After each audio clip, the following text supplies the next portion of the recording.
ជាទូទៅរៀងរាល់ចុងសប្តាហ៍ខ្ញុំនិងគ្រួសារខ្ញុំហ្នឹងតែងតែណាត់គ្នាថាទៅដើរលេងនៅណាជុំគ្នាអីចឹងម៉ាក់តែជាក់ស្ដែងគឺថាអត់ដែលបានសូវជុំគ្នាម៉ាក់អើយយូរជុំគ្នាម្ដងទេ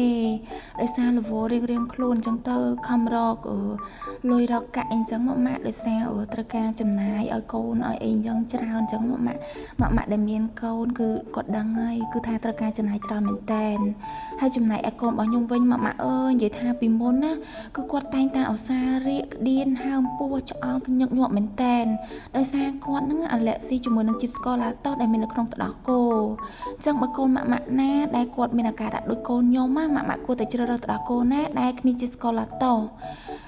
ចាប់តាំងពីកូនរបស់ខ្ញុំបានញ៉ាំជាមួយនឹងទឹកដោះគោស្រស់អ៊ីហ្វីឡាតូហ្វ្រីមកម៉ាក់អើយនិយាយពីថាសុខភាពគាត់គឺល្អខ្លាំងហ្មង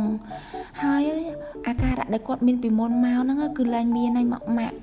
កាពះពោះវៀនគាត់ហ្នឹងគឺល្អខ្លាំងហ្មងតាំងពីប្រើជាមួយនឹងទឹកដោះគោស្រស់អ៊ីហ្វីលហ្នឹងអញ្ចឹងបើកូនម៉ាក់ណាដែលមានកាពះពោះវៀនខ្សោយប្រពន្ធលេហាខ្សោយហ្នឹងអាចញ៉ាំជាមួយនឹងទឹកដោះគោស្រស់អ៊ីហ្វីលបាននិយាយពីថាល្អខ្លាំងហ្មងម៉ាក់អើយអញ្ចឹងម៉ាក់ចាប់អារម្មណ៍អាចខមមិនតាម page អ៊ីហ្វីល Cambodia បានណាតម្លៃសមរម្យបាយបាយ